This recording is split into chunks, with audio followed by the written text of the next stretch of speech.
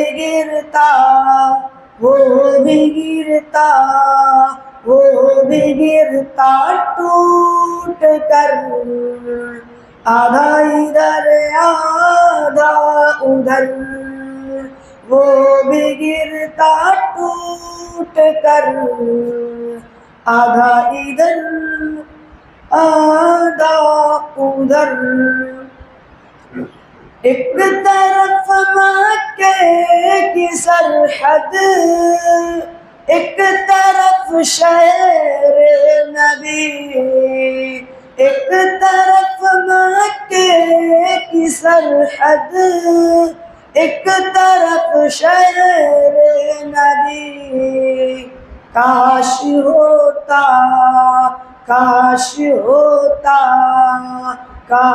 ہوتا میرا گھر، آدھا ادھر آدھا ادھر، کاش ہوتا میرا گھر، آدھا ادھر آدھا ادھر۔ دنگ ہے سب دیکھ کر، آدھا ادھر آدھا ادھر، ہو گیا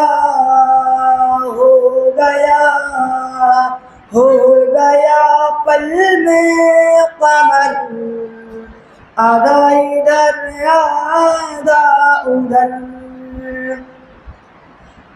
دشمنان مصطفیٰ کو دیکھ لینا پل صراط، دشمنان مصطفیٰ کو دیکھ لینا پل صراط۔ ڈال دے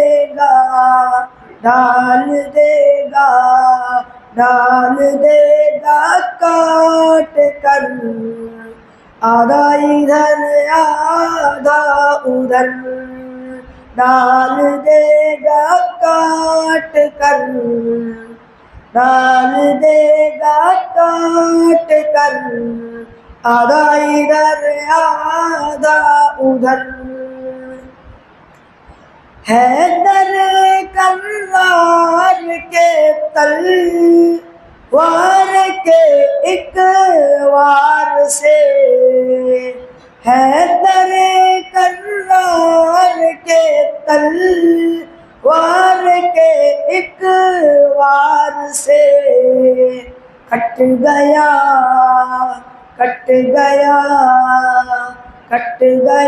مرہب کا سر، آدھا ادھر آدھا ادھر، کٹ گیا مرہب کا سر، آدھا ادھر آدھا ادھر۔ دشمن حرمین سن لو، ہم تمہارے جسم کو ڈال دیں گے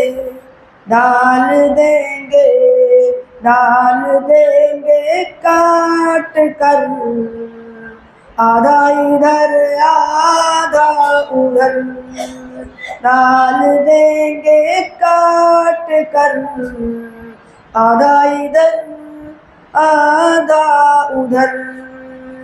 دنگ ہے سب دیکھ کر، آدھا ادھر آدھا ادھر، ہو گیا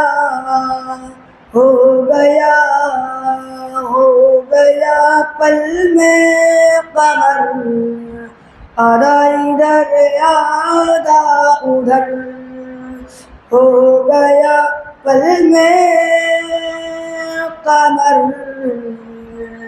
آدھا ادھر آدھا ادھر۔ السلام علیکم۔ ماشاءاللہ ابھی آپ محمد طارق صلی اللہ علیہ وسلم سے یہاں کی بات سن رہے تھے۔ ہمارے جنگ کی تحریک کے اس عنوان پر کچھ گفتگو نہ کرتے ہوئے اس عنوان پر انشاءاللہ ہمارے حضرت کریں گے۔ میں صرف آپ کو بتانا چاہوں کہ حضرت استاذ مفتی حذیفہ صاحب قاسمی صاحب برکاتہ یہ کی مشہور شخصیت ہیں کہ ابھی کل مغرا میں تحفظ اوقاف خاندان کی حضرت وہاں تشریف فرما تھے اور ابھی انشاءاللہ کئی دنوں تک مصروف رہیں گے اور حضرت کا وقت لینے کے لیے لوگ دور دور سے آتے ہیں، وقت لیتے ہیں۔ یہ ہمارے گھر والوں کے لیے بڑا اہم لمحہ رہتا ہے، بڑا اہم موقع رہتا ہے کہ حضرت ہماری چھوٹی سی دعوت پر لبیک کہتے ہوئے اور خاص طور سے کھاڑی پار کے علاقوں سے، کھاڑی پار کے لوگوں سے حضرت کو بہت محبت ہے۔ وہ حضرات جانتے ہوں گے حضرت استاذ کا جو بھونڈی کا قیام تھا وہ یہیں سے شروع ہوا تھا، کھاڑی پار کے علاقے سے۔ اور آپ کو بتایا چلوں یہ حضرت کے شاگردوں کی بڑی تعداد ہے۔ ہم جو آپ کے سامنے کھڑے ہیں، ہم جیسے کتنے ناقص اور کمتر جو طالب علم ہیں وہ حضرت کے ہی تعلیم یافتہ شاگرد ہیں۔ حضرت ہمارے تعلیمی کے زمانے میں ہم کو یاد آتا ہے جب حضرت کو دیکھتے ہیں کہ حضرت ہم جیسے ناکارہ اور کم علم کو تعلیم کے اس مرحلے تک پہنچانے کی کتنی کوشش کرتے تھے۔ میں آپ کو بتاؤں اپنا ایک چھوٹا سا واقعہ کہ میں عربی زبان میں اکیلا طالب علم تھا، میں ہم پڑھ رہے تھے، میں اکیلا طالب علم تھا، کوئی اور بچہ کوئی اور لڑکا پڑھنے والا نہیں تھا۔ میرا دل ٹوٹ گیا کہ میں تعلیم چھوڑ دوں گا، لیکن حضرت کی توجہ سے، حضرت کی برکت سے میں رہا۔ اور پھر حضرت کس طریقے سے مجھے تعلیم دیے میں آپ کو بتاؤں۔ آج مجھے وہ دور یاد آ کر، وہ حسین لمحہ، وہ قیمتی لمحہ یاد آتا ہے تو مجھے اپنے پر حیرت ہوتی ہے اور حضرت کی محنت پر تعجب ہوتا ہے، حضرت کے خلوص پر اشک آتا ہے کہ حضرت جب وقت ہوتا تھا، تعلیم کا وقت ختم ہو جاتا تھا، حضرت اپنی گاڑی میں مجھے کہتے تھے کہ ڈگی میں کتاب رکھو، میرے پیچھے بیٹھ جاؤ گاڑی پہ، اور گاڑی آتے تھے القاسمی یونیورسٹی پر بیٹھ کے تعلیم دیتے۔ وہاں جب دکان بند کرنے کا وقت ہوتا تھا، حضرت کہتے نہیں ابھی تعلیم پوری نہیں ہوئی ہے، کتاب کا نصاب پورا نہیں ہوا ہے، ساتھ میں بیٹھو۔ مسجد اکثر جاتے تھے، کئی مرتبہ ایسا ہوا گھر میں آ کر پڑھاتے تھے کہ وقت پورا نہیں ہوا، مجھے سفر کی وجہ سے نصاب پورا نہیں ہو پائے گا۔ اس طریقے سے حضرت نے مجھے یہاں تک پہنچایا اور آج میں آپ کے سامنے جو کچھ بھی ہوں حضرت کی بدولت ہوں۔ حضرت کا سایہ ہمیشہ دراز رہے، حضرت کا عمر ہم جیسے لوگوں کی حوصلہ افزائی کرتے رہیں۔ پوری دنیا میں، پورے ہندوستان میں حضرت کا سفر ہوتا ہے۔ اللہ حضرت کی عمر کی برکت عطا فرمائے، حضرت کے علم سے ہم تمام لوگوں کو مستفید ہونے کی توفیق عطا فرمائے۔ اب میں بلا کسی تمیز کے حضرت استاد درخواست کرتا ہوں حضرت سے حضرت تشریف لائیں اور اپنے مواد حسنہ سے مستفید فرمائیں۔ بسم اللہ الرحمن الرحیم۔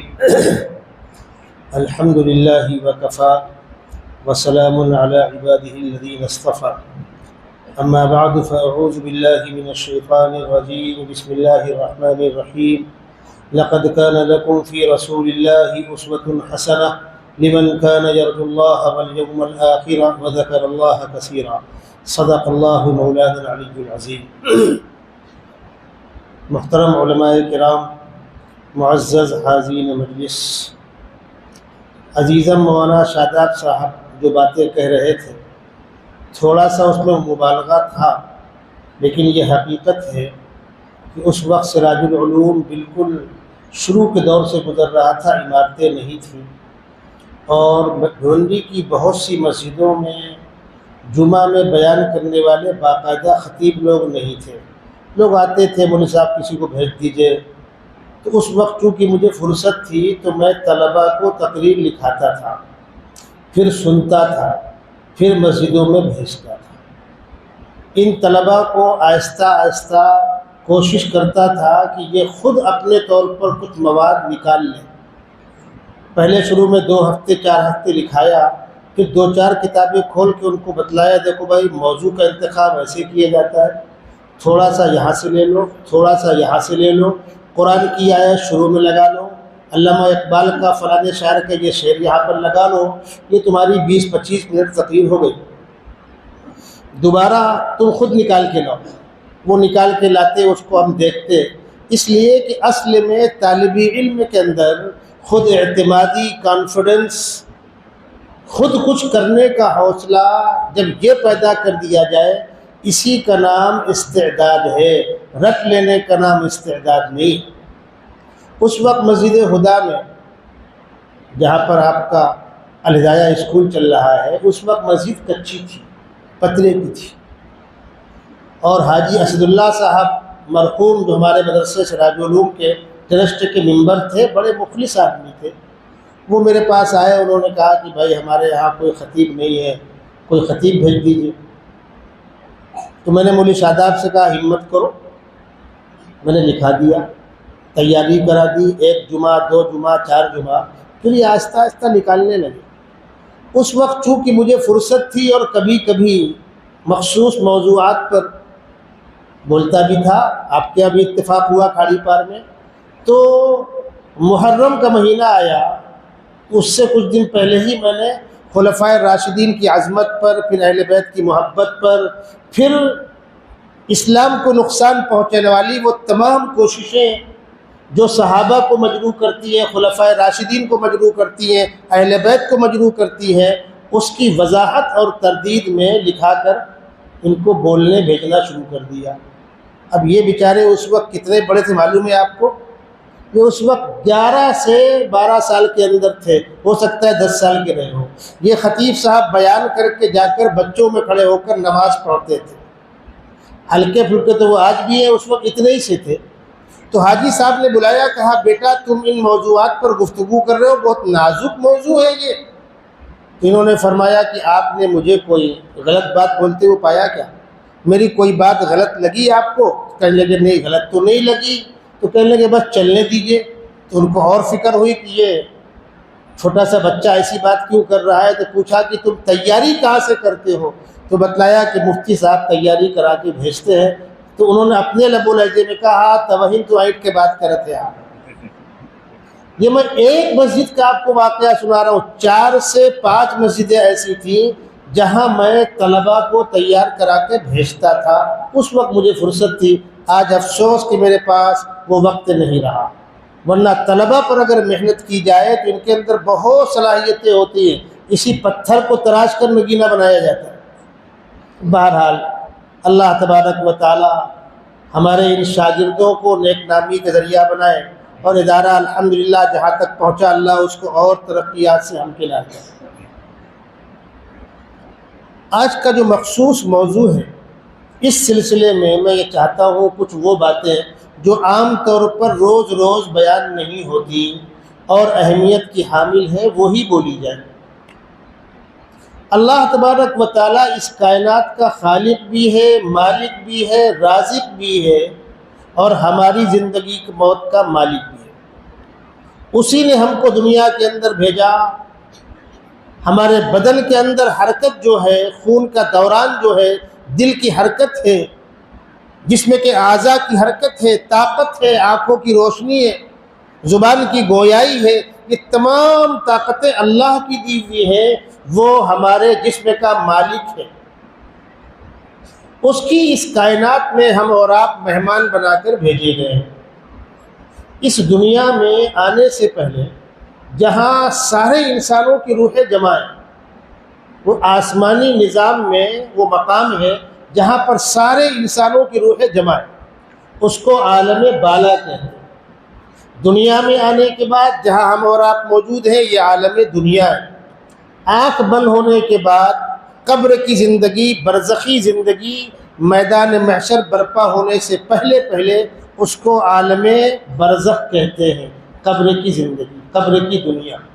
اور میدان محشر میں جمع ہونے کے بعد ہمیشہ ہمیش کی زندگی، کامیاب ہو یا ناکام، اس کے بعد کسی کو دوبارہ موت نہیں آئے گی، وہ عالم آخرت ہے۔ 4 عالم ہے، عالم بالا، عالم دنیا، عالم برزخ، عالم آخرت۔ تو پہلا عالم جو ہے عالم بالا، وہاں سارے انسانوں کی روحیں جمع ہیں۔ اللہ تبارک و تعالیٰ نے اس عالم بالا میں ہم سب کی روحوں کو جمع کیا اور ہم سے ایک سوال کیا۔ کیا سوال کیا؟ دنیا کے اندر بھیجوں گا تو مانو گے کس کی؟ مجھے خدا مانو گے؟ الست بربکم قالوا بلا، ہم سب کی روحوں نے ایک آواز ہو کر کہا آپ کی ہی مانیں گے۔ اللہ کہتے ہیں شہدنا ان تقولوا یوم القیامت انا کنا عن ھذا غافلین، کل کو کوئی یہ نہ کہے کہ ہمیں تو معلوم ہی نہیں تھا۔ ہم میں سے ہر شخص اس باؤنڈیشن پر سگنیچر کر کے، انگوٹھا لگا کر حلف نامہ داخل کر چکا ہے، تب دنیا کے اندر بھیجا گیا۔ اب دنیا میں آنے کے بعد اگر خداوند قدوس نے انبیاء کرام کو نہ بھی بھیجا ہوتا تو اس عہد کی بنیاد پر ہم پابند تھے اللہ کی بات ماننے کے، انبیاء کرام کو بھیج دیا، یہ اس کا کرم اور احسان ہے۔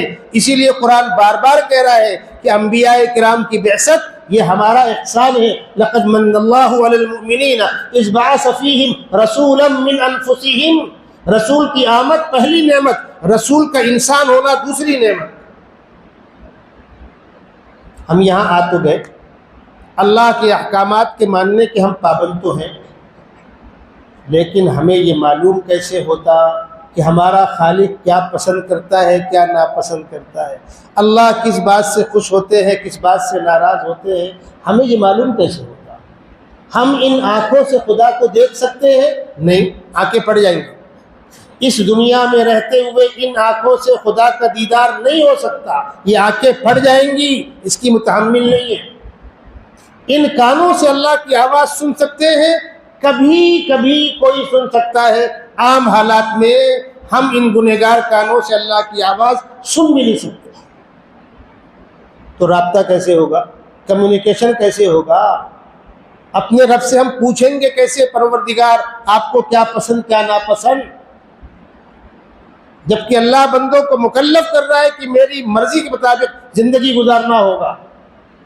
اس غیب کو ختم کرنے کے لیے خداوند قدوس نے انسانوں میں سے کچھ بندوں کا انتخاب کیا، جن کی خصوصی تربیت کی، اور جب عمر کے اس مقام کو وہ پہنچے جہاں سماج میں ایک ذمہ دار مقام کہلاتا ہے، تقریباً 40 سال کی عمر، چند انبیاء کو چھوڑ کر سارے انبیاء کرام کو نبوت 40 سال کی عمر میں ملی ہے، اس لیے کہ بچہ بالغ تو ہو جاتا ہے 14-15 سال میں، لیکن بچہ کہلاتا ہے، لاابالی پن ہوتا ہے، سماج میں وہ عزت کا مقام نہیں ہوتا، اور کنوارا ہو تو کسی گنتی میں ہوتا ہی نہیں ہے۔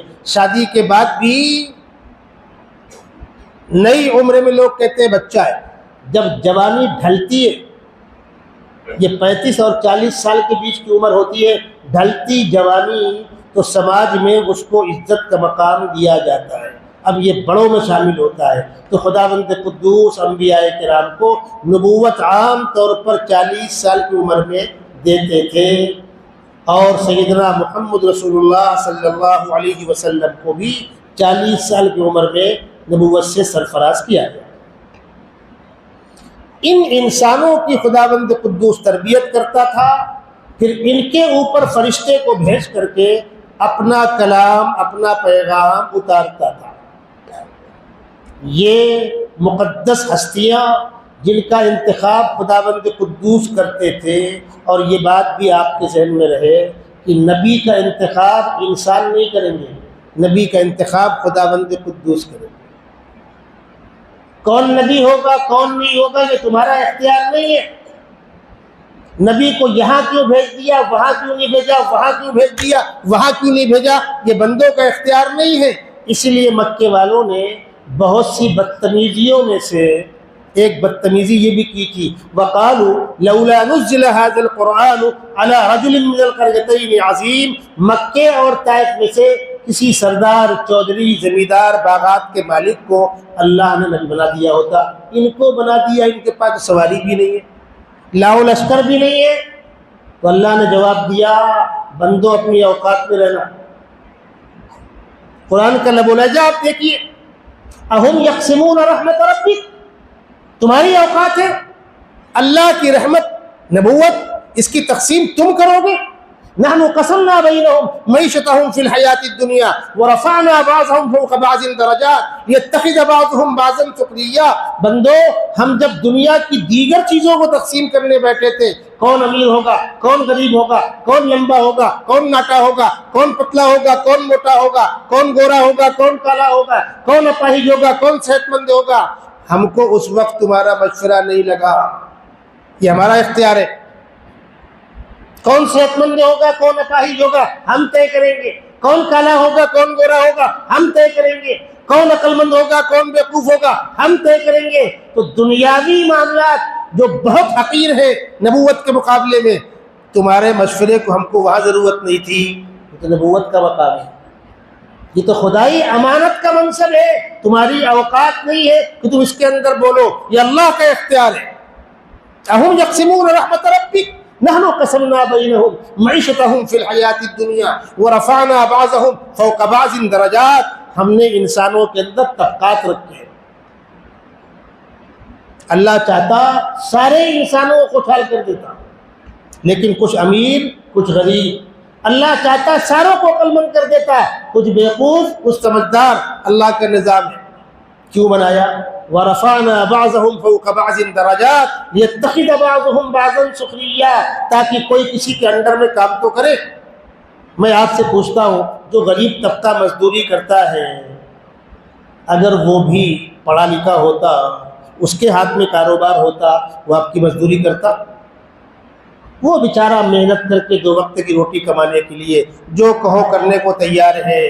2 ہاتھ پیر آپ کے 2 ہاتھ پیر اس کے. آپ کے پاس پیسہ، آپ کے پاس کارخانہ، آپ کے پاس فیکٹری، آپ کے پاس دکان، آپ کے پاس کاروبار، اس کے پاس نہیں ہے، تب تو مزدوری کر رہا ہے وہ. اور اس کے پاس رہتا تو مزدوری کرتا وہ. اچھا کچھ دیر کے لیے آپ سوچئے، اس شہر کے سارے غریب مالدار ہو جائے.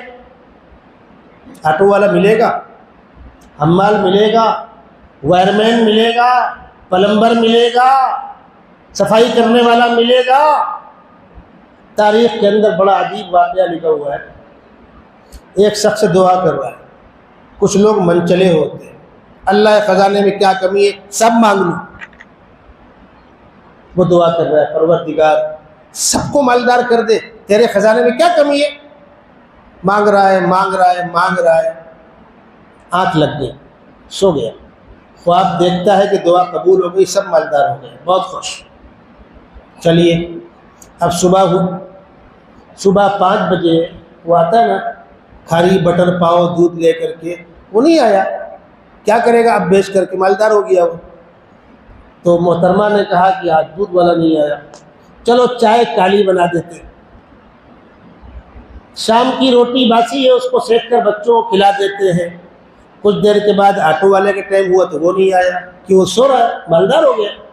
ارے آٹو نہیں آیا، بچے اسکول کیسے جائیں گے؟ چلو میں سائیکل سے چھوڑ دیتا ہوں. سائیکل نکالی تو اس کی ہوا کم تھی، چلو چوراہے پہ جا کے ہوا بنا لیتا ہوں. چوراہے میں گئے تو پنچر والا سو رہا تھا تو مالدار ہو گیا تھا. اچھا چھوڑو، بچوں کو میں آٹو میں چھوڑوا دیتا ہوں. چلتے ہیں آٹو روڈ پر، بچوں کا ہاتھ پکڑ کے روڈ پہ آئے تو وہاں آٹو ہی نہیں ہے. کیوں؟ تو مالدار ہو گیا تھا. یا اللہ ہوگا کیا؟ دنیا کا نظام چلے گا کیسے؟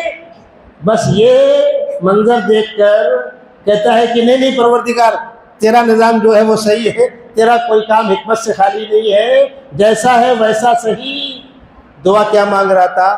سب کو مالدار کر دے. ابھی کیا بول رہا ہے؟ آنکھ کھلنے کے بعد تو لوگوں نے کہا کیا ہوا بھائی؟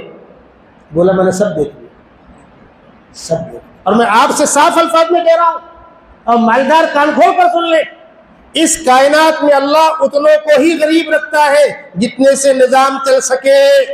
اور امیروں سے کہہ رکھا ہے ہم نے تم کو واسطہ بنایا ہے، رزاق تم نہیں ہو، رزاق ہم ہیں، تم واسطہ ہو.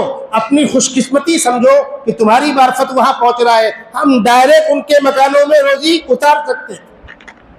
تم اس کو اپنی ذاتی پراپرٹی مت سمجھو.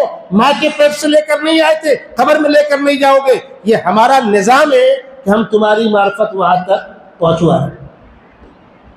بہرحال پیچھے لوٹیے. انبیاء کرام کا انتخاب کون کرتا ہے؟ خداوند قدوس کرتا ہے. ان نبیوں پر اپنا پیغام اتارتے ہیں. اس پیغام کا نام ہے وحی. جو فرشتہ یہ پیغام لے کر آتا ہے اس فرشتے کا نام کیا ہے؟ جبرائیل امین. یہ کون ہے؟ فرشتوں کے سردار. طاقت کا عالم یہ ہے کہ 800 بازو ہیں.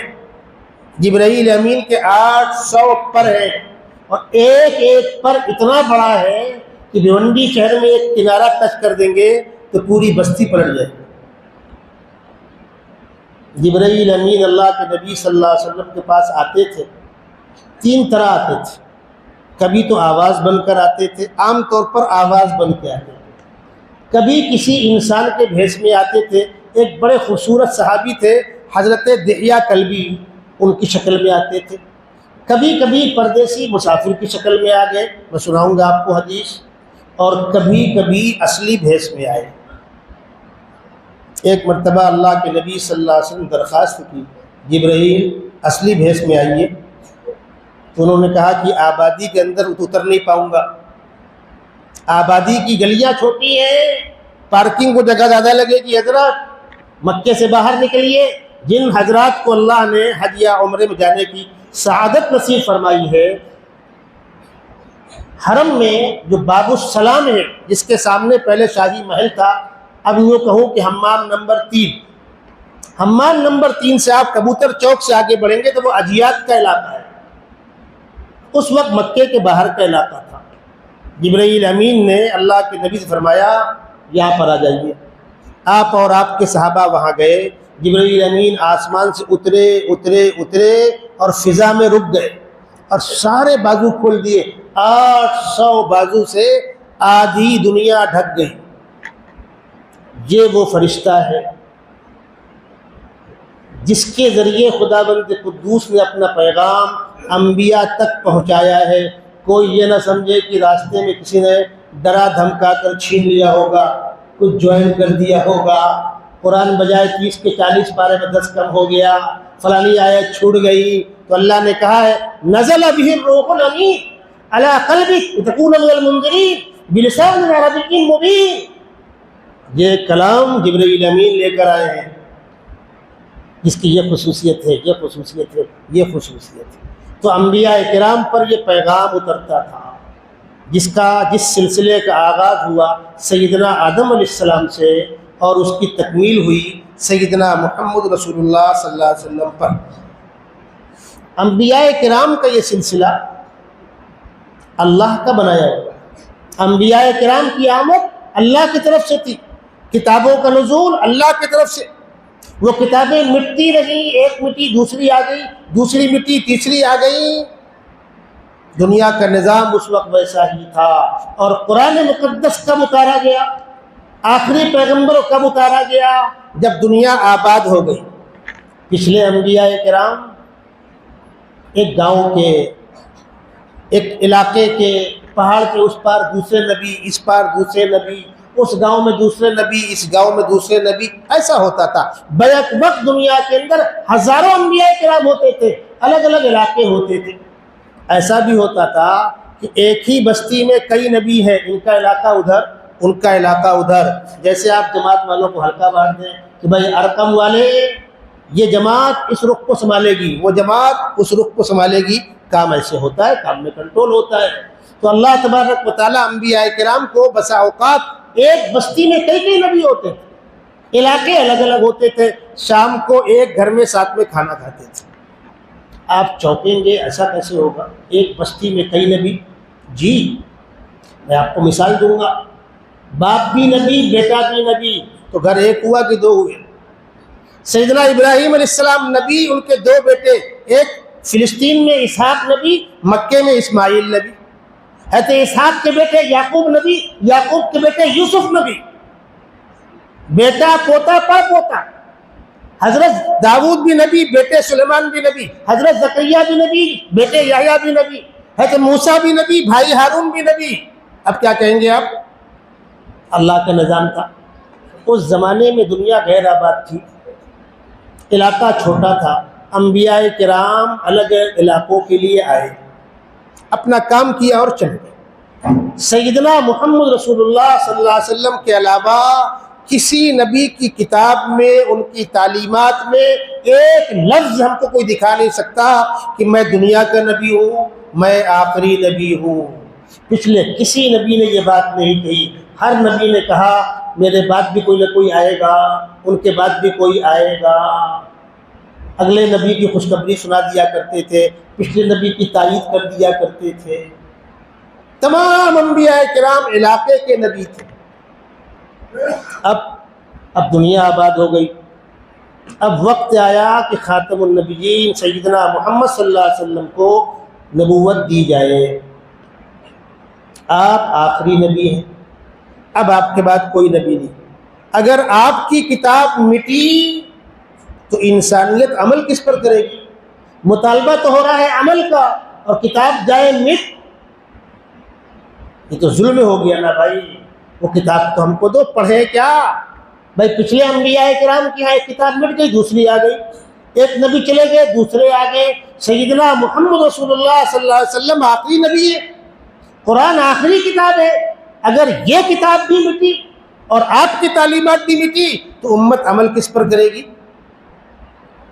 تو خداوند قدوس نے قرآن کی حفاظت کا وہ نظام بنایا۔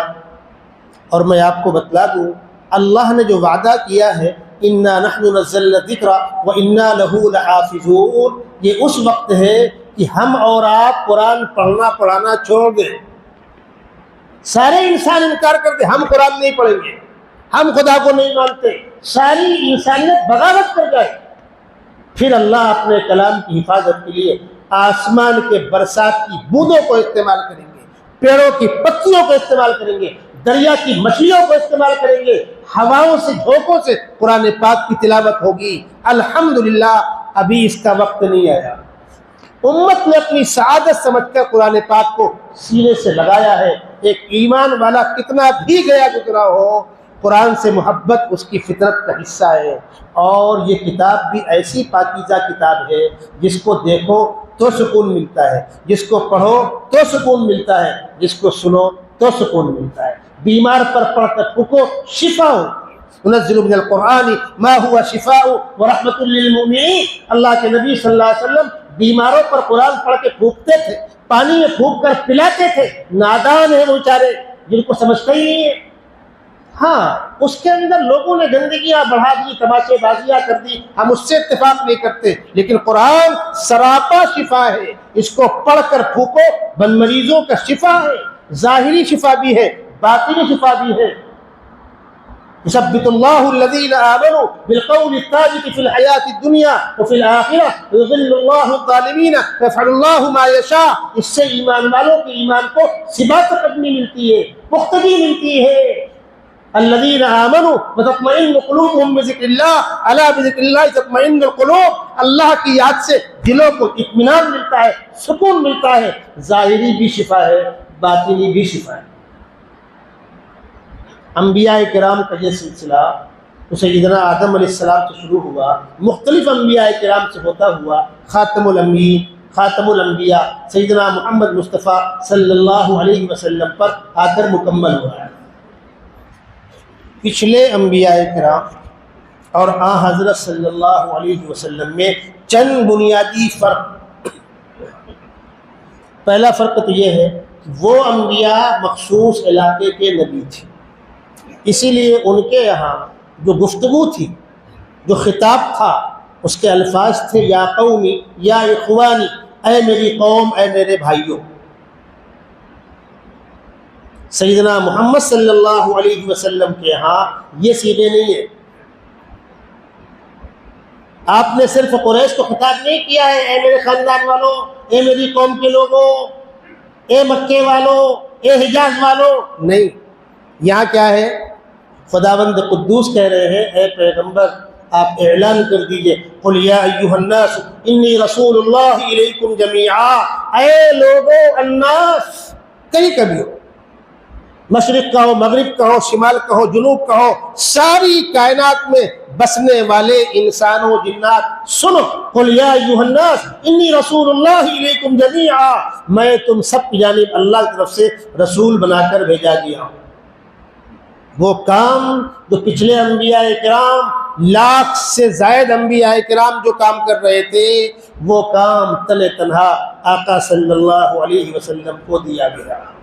پچھلے انبیاء کرام کو ان کی نبوت کی تائید تصدیق کے لیے جو معجزات دیے گئے تھے، وہ سب کے سب آ کر سیدنا محمد رسول اللہ صلی اللہ علیہ وسلم کیا سمو گئے، جمع ہو گئے۔ کہنے والے نے کہا حسن یوسف دم عیسیٰ ید بیضا داری آنچ خوبہ ہمہ دارن تو تنہا داری، وہ سارے مل کر جن خوبیوں کے حامل تھے، آپ تنہا ان خوبیوں کے حامل ہیں۔ آپ کو دنیا کے سینٹر میں جا گیا، مکہ دنیا کا سینٹر ہے، اور آپ کو یہ تمغہ دیا گیا کہ آپ آخری نبی ہیں، اب قیامت تک آپ کا دین چلے گا، اب قیامت تک قرآن کی بات چلے گی، اب آخری دین دین اسلام ہے، ان الدین عند اللہ الاسلام۔ اور پچھلے سارے ادیان اب ان کا وقت ختم ہو گیا۔ آپ کو بتلا دوں، پچھلے دین والوں کو یہ بات بہت خراب لگتی ہے۔ اکثر تو مٹ گئے، نام و نشان مٹ گیا، دو ہیں ٹکراؤ لینے والے ہم سے، یہودی اور نصرانی۔ موسیٰ علیہ السلام کی امت یہودی ہے، عیسیٰ علیہ السلام کی امت کرسچن نصرانی ہے۔ وہ کہتے صاحب واہ، کیا موسیٰ اللہ کے بھیجے ہوئے نبی نہیں تھے؟ کیا توریت اللہ کی دی ہوئی کتاب نہیں ہے؟ کیا بائبل انجیل اللہ کی دی ہوئی کتاب نہیں ہے؟ اس کو آپ کیسے کہہ رہے ہیں مٹ گئی؟ ارے ظالموں، مٹ گئی، ہم مٹانے گئے تھے کیا؟ تم نے خود ہی مٹایا۔ توریت کو یہودیوں نے مٹایا ہے، بائبل کو عیسائیوں نے مٹایا ہے۔ ایسے حالات بنے، انہوں نے اپنی کتابوں کو خود محرف کر دیا۔ اور سن لیجئے فرق، ان کتابوں کی اصل شکل موسیٰ علیہ السلام پر توریت جس کنڈیشن میں اتری تھی، جس زبان میں اتری تھی، جن الفاظ میں اتری تھی، دنیا میں نسخہ توریت کا کہیں موجود نہیں ہے۔ عیسیٰ علیہ السلام پر بائبل جس زبان میں اتری تھی، جن الفاظ میں اتری تھی، دنیا میں کہیں وہ الفاظ والی کتاب موجود نہیں ہے۔ حتیٰ کہ موسیٰ علیہ السلام کی وہ زبان جس میں توریت اتری تھی، وہ زبان دنیا میں کہیں نہیں بولی جاتی۔ اس وقت دنیا کے اندر جو بائبل کے نسخے ہیں وہ ترجمے در ترجمے ہیں۔ اس پر آپ کو ایک اہم واقعہ سنا دوں۔ حضرت مولانا ذوالفقار صاحب نقش بندی متظلہ العالی، جو اصلاً کالج کے پڑھے ہوئے ہیں، مولانا طارق جمیل صاحب اور مولانا ذوالفقار صاحب یہ دونوں عالم بھی ہیں، لیکن اصلاً یہ دونوں کالج کے پڑھے ہوئے ہیں۔ مولانا تقی عثمانی جو کالج میں پڑھے ہیں، ٹاپ کرتے اوپر تک گئے ہیں، لیکن مدرسوں سے پڑھ کر گئے۔ ان کے ابا جان مفتی شفیع صاحب نے ان کو باقاعدہ مدرسوں میں پڑھایا ہے۔ اور ہندوستان نہیں، پاکستان ہندوستان نہیں، اس وقت ایک ہی تھا۔ پوری دنیا کے چوکی کے علماء میں جو چند نام آتے ہیں، اس میں تقی عثمانی صاحب کا نام آتا ہے۔ ان کو تو الگ رکھیں آپ، بچے یہ دونوں، مولانا طارق جمیل صاحب، مولانا ذوالفقار صاحب، اللہ تبارک و تعالیٰ نے ان سے بڑا کام لیا، اللہ دونوں کو اچھا رکھے۔ مولانا ذوالفقار صاحب نے اپنا واقعہ سنایا کہ میں امریکہ گیا ہوا تھا، ہمارے کچھ دوست آئے، کہا حضرت ہم لوگ بیٹھتے ہیں کچھ جگہ اور وہ ذرا سا کھلی گفتگو ہوتی ہے، اس کا شوق ہوتا ہے لوگوں کو، اوپن ڈیبیٹ، اوپن مذاکرہ، کوئی خدا کو مانتا ہے تو بھی چلے گا، نہیں مانتا ہے تو بھی چلے گا، مطلب مختلف بدتمیز جمع ہو جاتے ہیں، اس کے اندر اوپن باتیں ہوتی ہیں، اس کو لوگ بڑا کارنامہ سمجھتے ہیں۔ ہم لوگ بیٹھتے ہیں، وہاں وہ لوگ مذاق میں اسلام کو نیچا دکھاتے ہیں۔ اور حضرت آپ کو تو اللہ نے دونوں علوم کے اندر مہارت دی ہے، آپ ٹاپ کی انگریزی بولتے ہیں، آپ ان تمام چیزوں سے واقف ہیں جہاں سے وہ تماشے بازیاں کر سکتے ہیں، تو میری خواہش یہ ہے کہ آپ ہمارے ساتھ چلیں۔ آپ بیٹھے، مولانا گئے، بیٹھے ڈیبیٹ میں، کچھ دیر باتیں ہوئی، مولانا نے فرمایا میری خواہش یہ کہ ہم لوگ کل پھر جمع ہوں اور ہر مذہب والا اپنی مذہبی کتاب پڑھ کر سنائے۔ طے ہو گیا، جمع ہوئے، کون پہلے پڑھے گا؟ وہ چاہتے ہیں وہ پہلے، وہ چاہتے ہیں وہ پہلے۔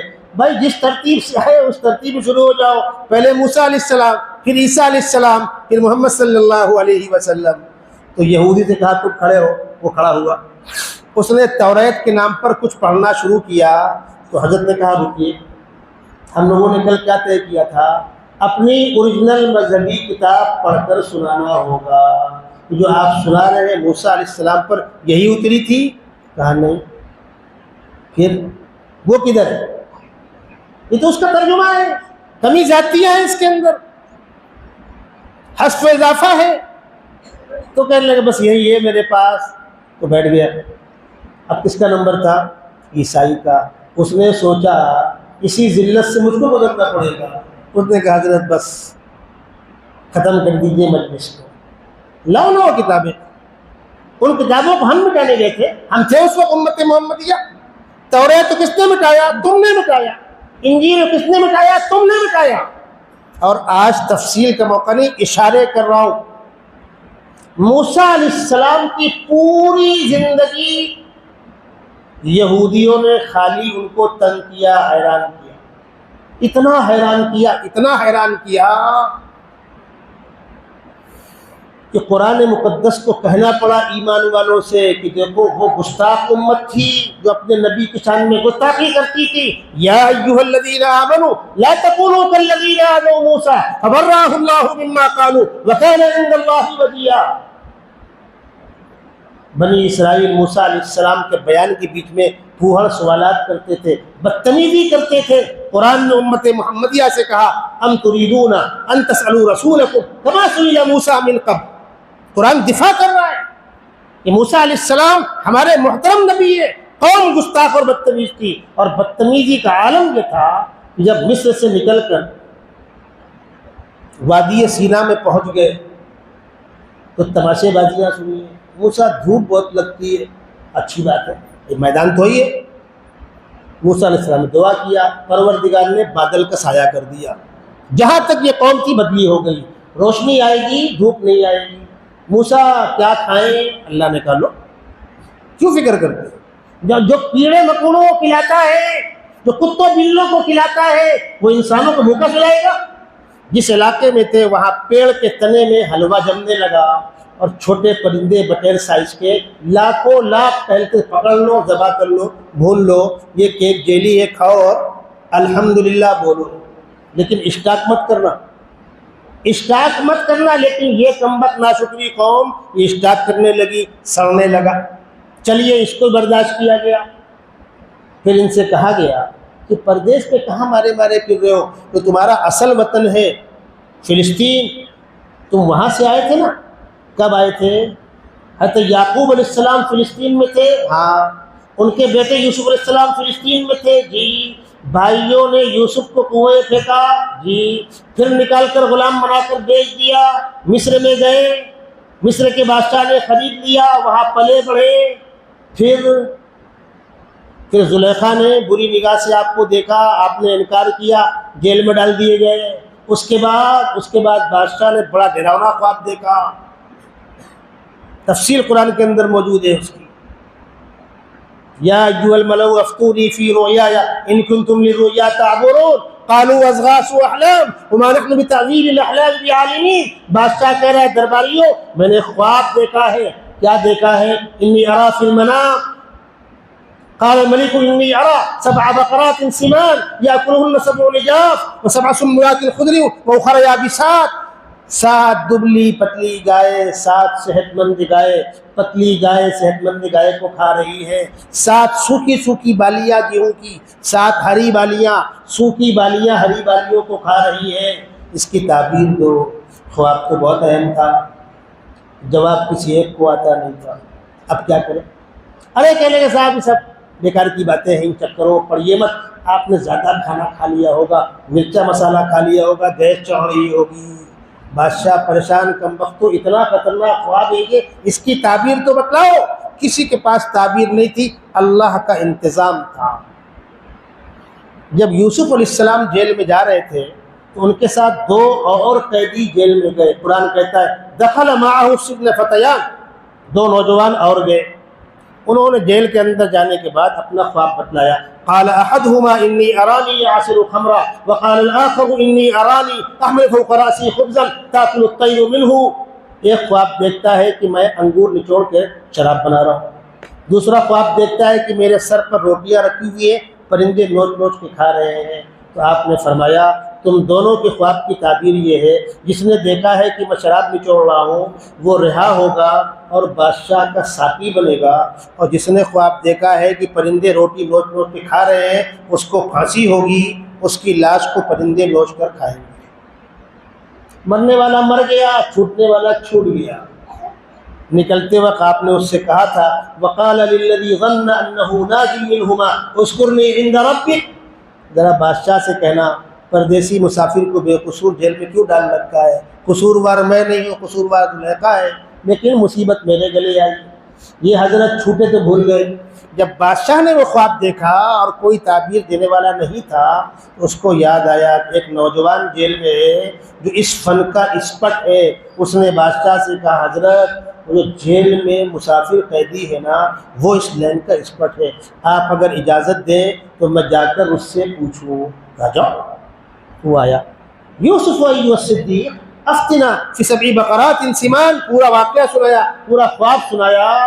آپ نے فرمایا یہ خواب بہت اہم خواب ہے. بادشاہ سے کہہ دینا تمہاری مملکت میں 7 سال خوب غلہ پیدا ہوگا، خوب خوشحالی ہوگی، اور اگلے 7 سال خطرناک قحط پڑے گا. قال تزرعون 7 سنين دابا فما حصدتم فذروه في سنبله الا قليلا مما تاكلون ثم ياتي من بعد ذلك عام فيه يغاث الناس وفيه يعصرون ثم ياتي من بعد ذلك 7 شداد ياكلن ما قدمتم لهن. پورا واقعہ قرآن نقل کر رہا ہے. بادشاہ سن کر گھبرا کر کھڑا ہو گیا. اتنا خطرناک خواب ہے کہ میری مملکت میں 7 سال کا قحط پڑے گا.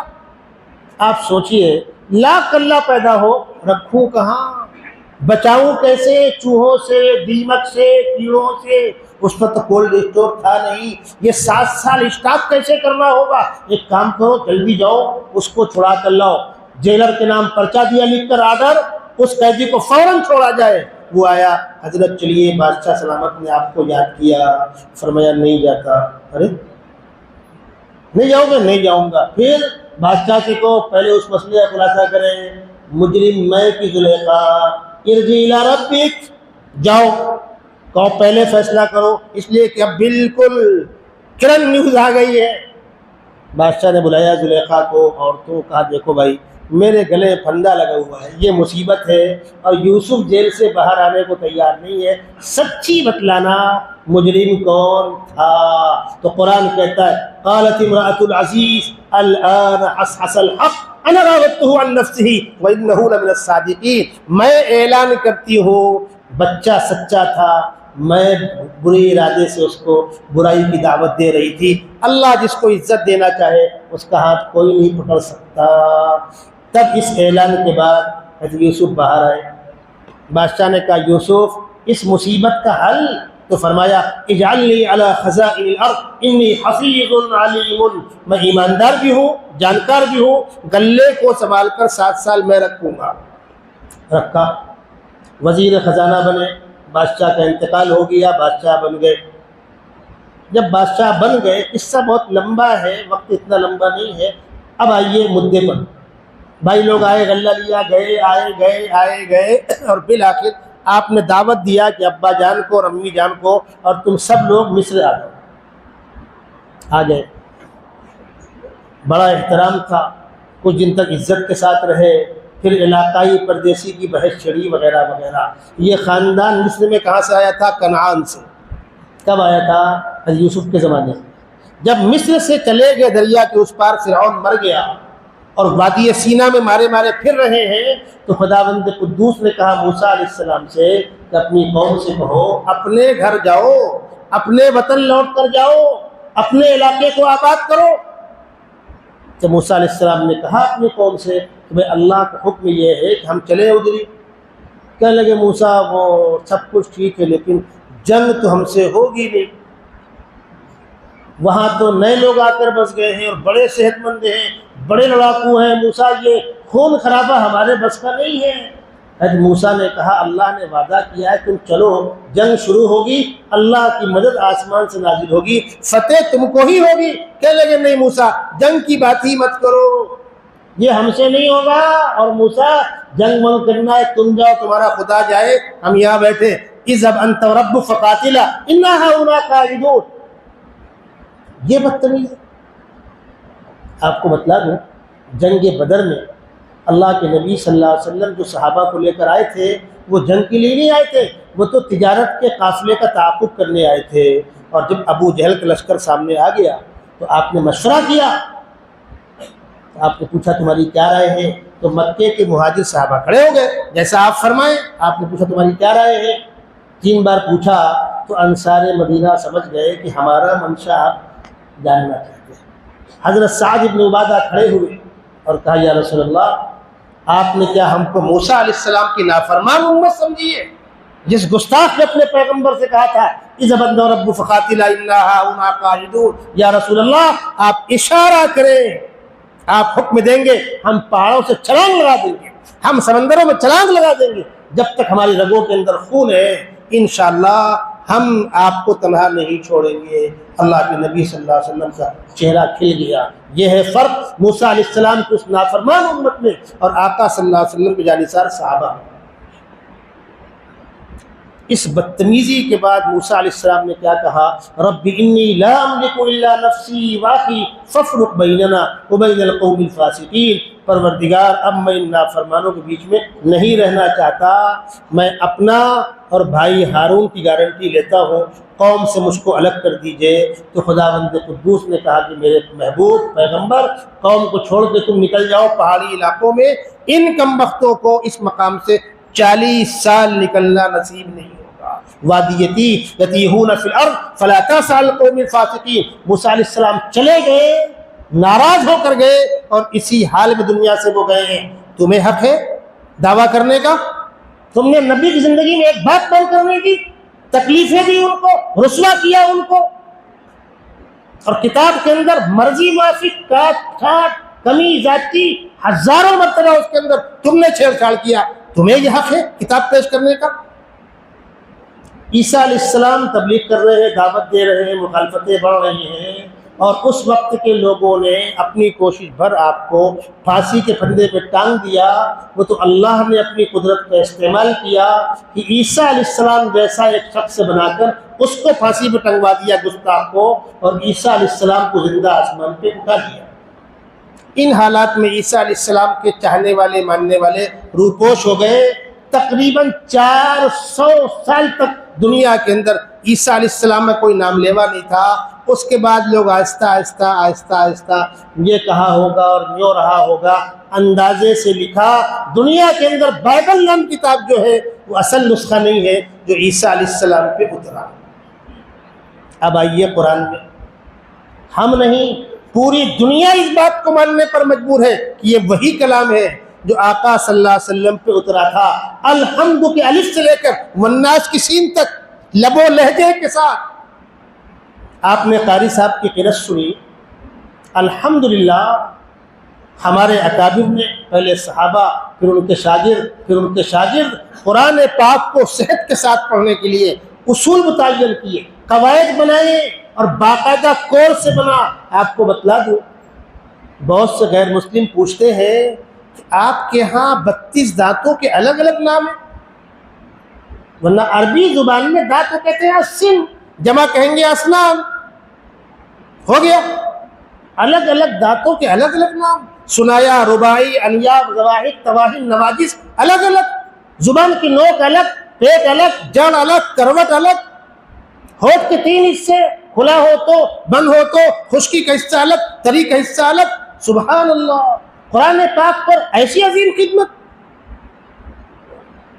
دنیا کی کسی کتاب کو نصیب نہیں ہے، اور الحمدللہ اس کا یہ فائدہ ہوا کہ پوری دنیا کے اندر قرآن کے کروڑوں حفاظ کرام موجود ہیں، اور دوسری کسی کتاب کا کوئی ایک حافظ کسی کے پاس موجود نہیں ہے، نہ بائبل کا، نہ توریت کا، نہ کسی کتاب کا۔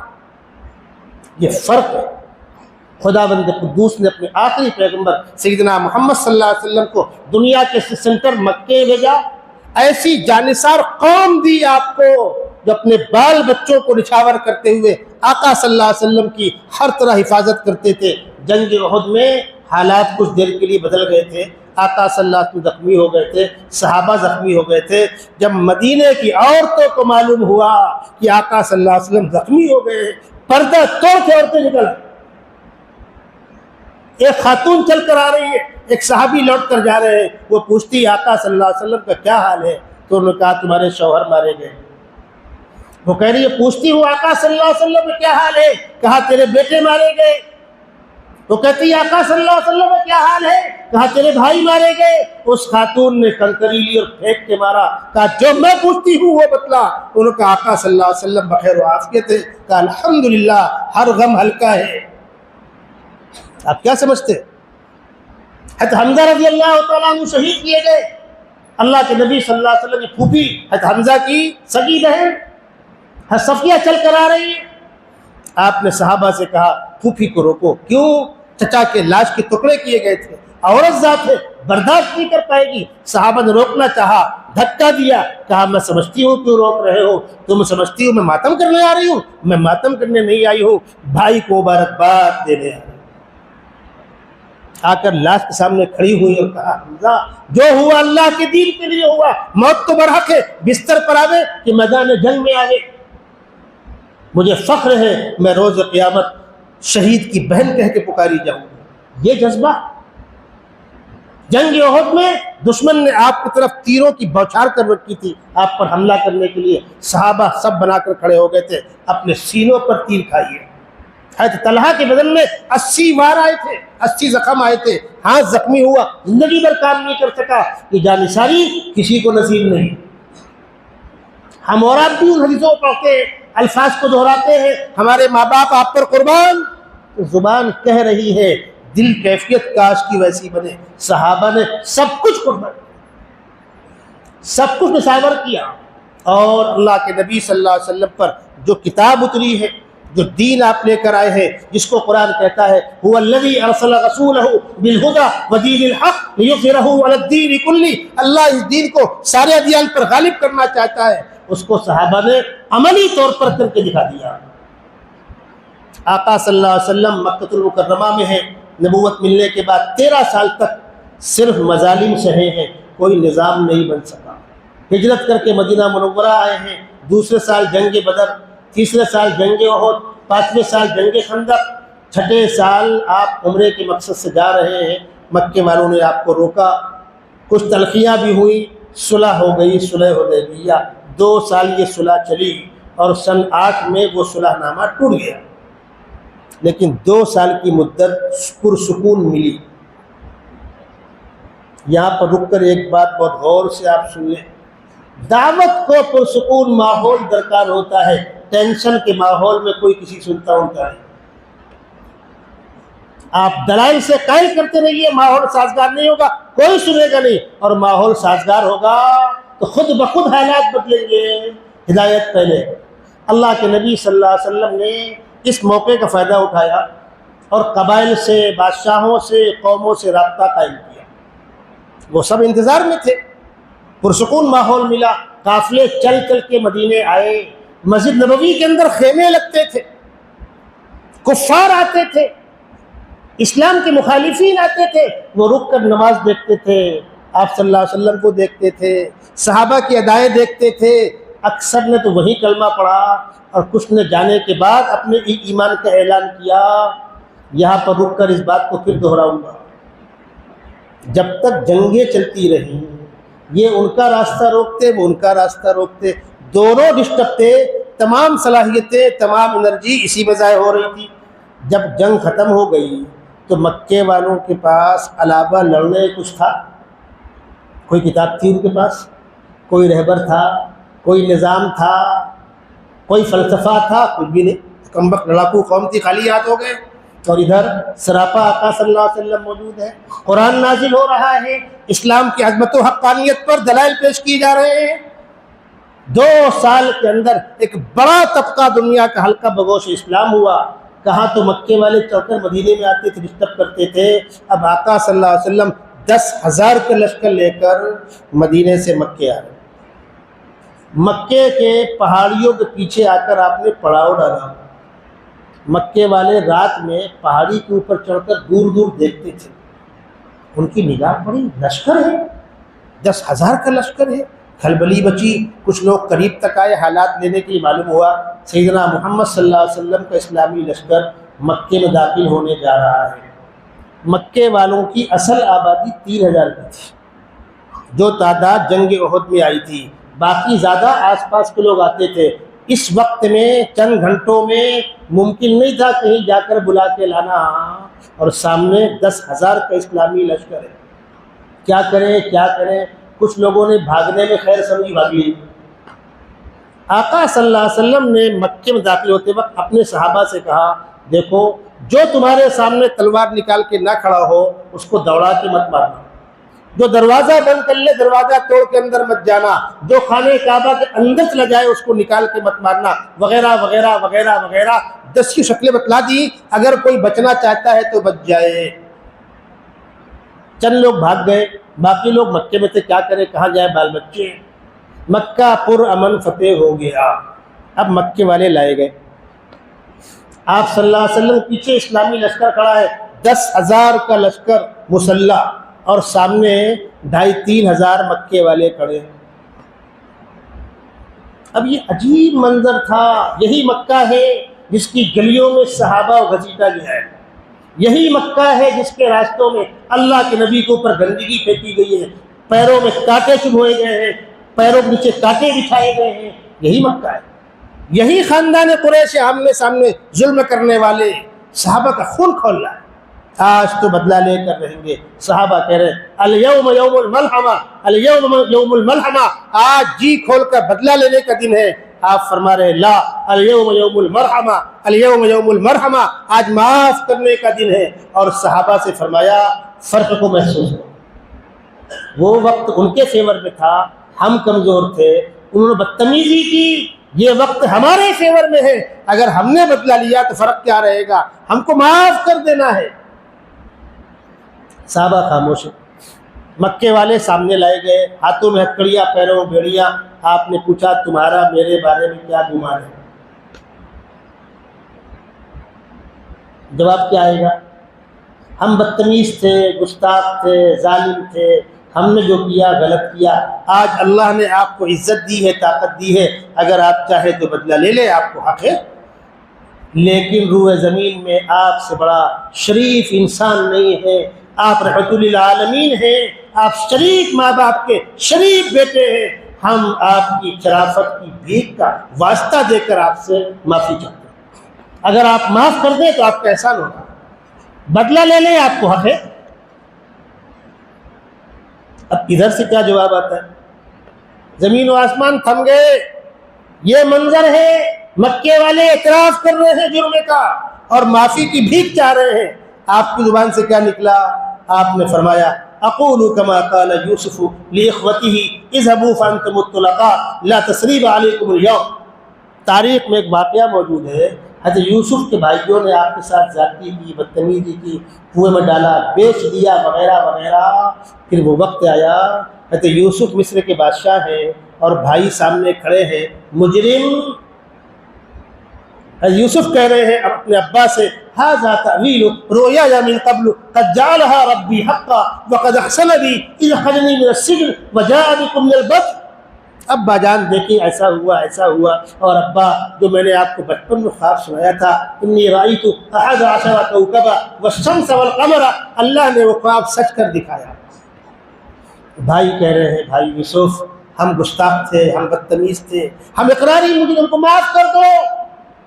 یوسف کہہ رہے ہیں بھائیوں سے لا تثریب علیکم اليوم یغفر اللہ لکم، کوئی مواخذہ نہیں ہے، شیطان نے بہکایا تھا، قد نزغ الشیطان بینی وبین اخوتی، شیطان نے بیچ میں غلط فہمیاں پیدا کی تھی۔ بھائیو آپ میرے باپ کا خون ہو، میں سب کو معاف کرتا ہوں اور آپ مصر میں عزت کے ساتھ رہو گے۔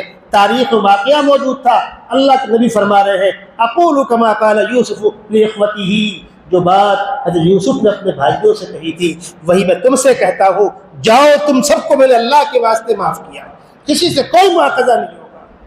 اور اپنے صحابہ سے فرمایا پلٹ کر آپ نے میں نے معاف کر دیا، تم بھی معاف کر دو، دل بڑا کرو اور معاف کر دو، اپنے بھائیوں کو سینے سے لگا لو۔ جب صحابہ نے آگے بڑھ کر مکے کے رشتہ داروں کو سینے سے لگایا ہے، بلک بلک کر روئے ہیں، اور اکثر نے اسی وقت اسلام قبول کر لیا۔ بس جو ہو گیا ہو گیا۔ اب اس کے بعد ان لوگوں نے کہا یا رسول اللہ زندگی اب تک اندھیرے میں گزری، اب زندگی کا اگلا ایک ایک پل دین کے لیے وقف ہے، اب آپ آگے جہاں چلیں گے ہم آپ کے ساتھ ہیں۔ اب یہ لشکر جو مکے میں داخل ہو رہا تھا 10,000 کا تھا، جب یہاں سے آپ آگے بڑھے ہیں حنین کے لیے تو جنگ حنین کے لشکر 12,000 کا ہے۔ یہ 2,000 کہاں سے بڑھے؟ یہ مکے والے جو اسلام میں داخل ہوئے تھے۔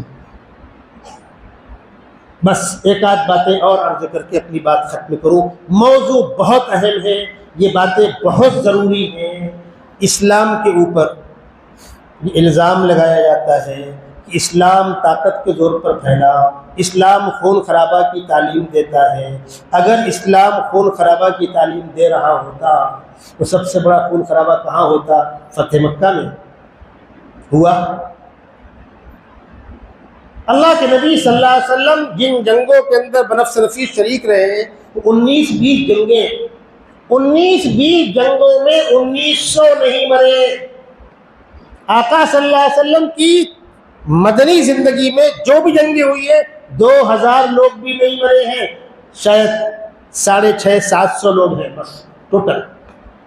اور آپ دنیا میں امن کے ٹھیکیدار، آپ جاپان پر 2 بم گراتے ہیں، ایک ہیروشیما ایک ناگاساکی پر، 1 لاکھ لوگ یہاں موت کی نیند سو جاتے ہیں، 1 لاکھ لوگ وہاں موت کی نیند سو جاتے ہیں۔ تم 2 لاکھ لوگوں کے خون کے پاپی ہو، امن کے ٹھیکیداروں، جہاں نسل در نسل بچے اپاہج پیدا ہو رہے ہیں۔ آج بھی ان تاریخوں میں وہاں کے لوگ باہر نکل کے لیٹ کر اس احتجاج کو زندہ رکھتے ہیں کہ ہمارے ساتھ یہ ظلم ہوا تھا۔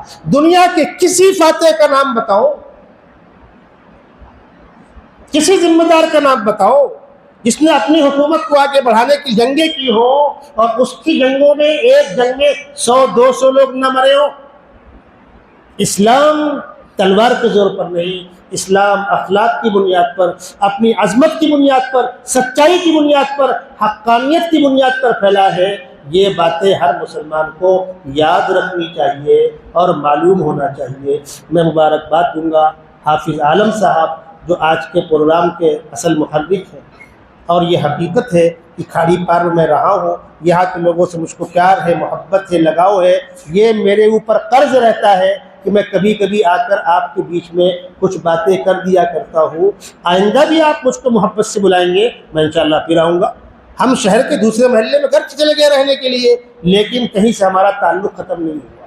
جس طرح میں ابھی 1 مہینہ پہلے تک درگاہ روڈ میں رہ رہا تھا، ابھی میں کھنڈو پارا منتقل ہو گیا، لیکن کیا رشتے ختم ہو گئے میرے؟ بالکل نہیں۔ ہم کہیں بھی جائیں اپنے لوگوں سے رشتے وہی برقرار رہیں گے۔ اللہ اس محبت کو برقرار رکھے، اس پروگرام کے منعقد کرنے والوں کو بہتر سے بہتر صلاح عطا فرمائے۔ یہ بہت اہم، بہت کام کی باتیں تھیں جو اللہ نے ذہن میں ڈالی، میں نے آپ کے درمیان ان کو پیش کیا۔ دیکھیے ہمارے شکیل بھائی 2 کتابیں لے کر آئے۔ ایک کتاب کا نام ہے گھریلو جھگڑوں سے نجات، اور دوسری کتاب ہے گھر جنت کیسے بنے۔ یہ دونوں کتابیں حضرت مولانا ذوالفقار صاحب مقدس اللہ العالی کی کے ملفوظات کو جمع کیا گیا ہے۔ آپ کو بتلا دوں ہو کیا رہا ہے۔ ہم نے آپ نے اچھے مکانات بنائے، گاڑیاں ہیں، زندگی کا معیار بلند ہو گیا، لیکن گھر میں رہنے والوں میں آپس میں ایک دوسرے کا لحاظ نہیں ہے، چھوٹے بڑوں کا لحاظ نہیں ہے، باپ بیٹے اور ماں بیٹے میں لحاظ نہیں ہے، چھوٹے بڑے بھائیوں میں لحاظ نہیں ہے۔ زندگی جہنم بنی ہوئی، اچھا کھا رہے، اچھا پہن رہے، سب کچھ اللہ کا دیا ہوا ہے، لیکن گھر بکھرے جا رہے۔ کیوں؟ آخرت کی یاد ذہنوں میں نہیں ہے۔ اپنا حق چھوڑنے کا مزاج اور دوسرے کا حق ادا کرنے کا مزاج اگر ہوگا تو کہیں جھگڑا نہیں ہوگا۔ دھلیا کا اجتماع ہوا تھا 93 میں، حضرت جی مولانا انعام الحسن صاحب رحمۃ اللہ علیہ موجود تھے۔ وہ ان کا بڑا آخری اجتماع تھا، اور باندرا میں وہ نہیں تھے، اللہ کو پیارے ہو گئے تھے، 95 میں ان کا انتقال ہو گیا تھا۔ دھلیا کے اجتماع کے بعد مہاراشٹر لیول پر حکومت کے ذمہ داران سر جوڑ کر بیٹھے کہ یہ 35-40 لاکھ کا مجمع آیا اور گیا، کوئی ٹرافک کا پرابلم نہیں پیدا ہوا۔ ان لوگوں نے پوچھا ایک ساتھی سے کہ بھائی آپ لوگ کنٹرول کیسے کرتے ہیں؟ جو آپ چھڑی لے کھڑے ہوتے اس میں کیا ہوتا ہے؟ کوئی پاور ہوتا ہے؟ کہا نہیں، کوئی پاور نہیں ہوتا۔ اس نے کہا ٹرافک جام کیوں ہوتا ہے؟ اس کے آگے وہ، اس کے آگے وہ، پہلے میں جاؤں گا، پہلے میں جاؤں گا، دونوں کمبخت پھنسے کھڑے رہتے ہیں، لیکن کوئی کسی کو راستہ دینے کو تیار نہیں ہوتا۔ اگر میں رک جاؤں، بھائی پہلے آپ نکل جائیں، آپ رک گئے، بھائی پہلے آپ نکل جائیں۔ اجتماعات جو پنڈال اندر لگا ہوتا ہے، کچی مٹی ہوتی ہے، مچھی پیروں میں لگ جاتی ہے، بستر میں گر جاتی ہے، ساتھی بولتا بھائی معاف کرنا، بولے کوئی بات نہیں۔ جو مزاج بنتا ہے وہاں رہ کر 3 دن کا، کوئی پرابلم نہیں ہوتا، اور لوٹ کے آنے کے بعد پھر ہمارے محلوں میں ماشاءاللہ کیا کہنے۔ اصل مسئلہ ہے آخرت کی فکر، دوسرے کا حق ادا کرنے کی فکر، اپنا حق چھوڑنے کی دل بڑا کرنا۔ گھریلو جھگڑوں کی بنیاد یہ ہے کہ کہ میں اپنا حق تو لینا چاہ رہا ہوں، دوسرے کا حق دینا نہیں چاہ رہا ہوں۔ بس یہ فکر پیدا ہوگی، جھگڑے ختم ہوں گے اور ہمارا گھر جنت کا نمونہ بنے گا۔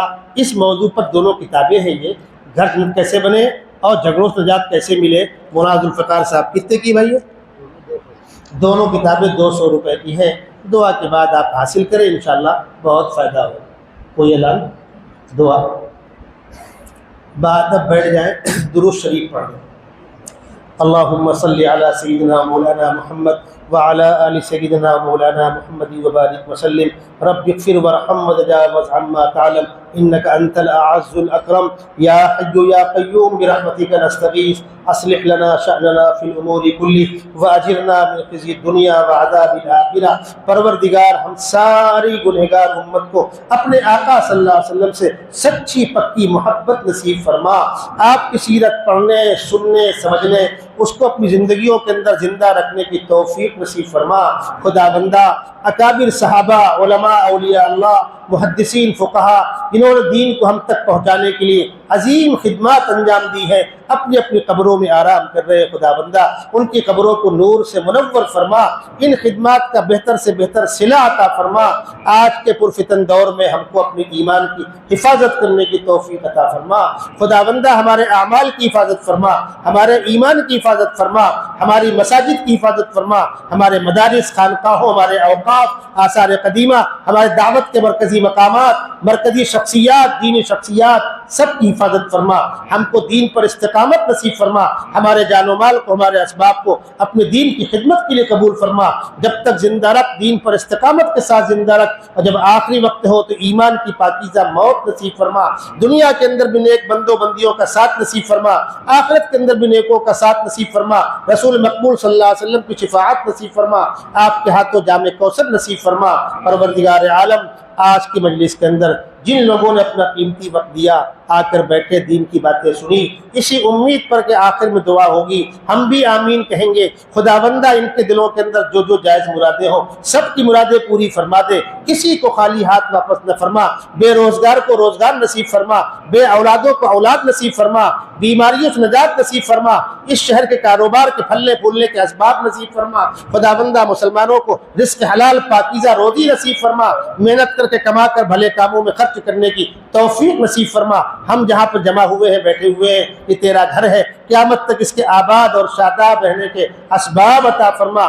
جن بندوں کی کوششوں سے اس مسجد کی بنیاد پڑی تھی، اکثر تجھ کو پیارے ہو گئے، اپنی اپنی قبروں میں آرام کر رہے ہیں۔ خداوندہ ہماری نیکیوں میں ان کا حصہ نصیب فرما، ہماری نیکیوں میں ان کا حصہ نصیب فرما۔ ہم چھوٹوں کو اپنے بڑوں کو یاد کرنے کی توفیق نصیب فرما۔ وصلی اللہ تعالی علی خیر خلقہ محمد وعلی آلہ واصحابہ اجمعین برحمتک یا ارحم الراحمین۔